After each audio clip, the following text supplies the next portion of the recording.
Njengoba eqhubeka amalungiselelo okuvulwa kwesishayamthetho saKwaZulu-Natal ngesonto elizayo, sekube nokukhathazeka mayelana nezokuphepha ngendawo okuzosingathwa kuyo umcimbi. Usomlomo wesishayamthetho uthi bazibeke eqhulwini izikhalo mayelana nezokuphepha nalezo eziphakanyiswe iNgonyama yesizwe samaZulu uMisuzulu kaZwelithini. Nodaba lwezokuphepha sabika ukuthi silubekile emaphoyiseni nakubona bonke ababheke ezokuphepha ukuze baqinisekise ukuphepha kwendlunkulu naye wonke umuntu ozobe ekhona kulowo mcimbi esobe sihlanganele wona.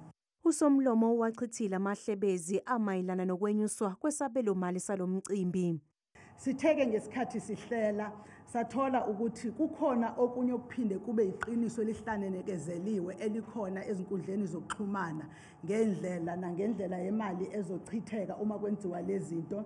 Siyalungisa ke ukuthi kukona konke okuhleliwe ibudget yethu esiyibekile eyi4 million angeke kweqeke kuyona. Inkundla iWooden kulindeleke isingathe izethameli ezingaphezulu kwezinkulungwane ezimbili esihlanganisa izikhulu zikahulumeni, amabutho, omama, izintombi namalungu omphakathi.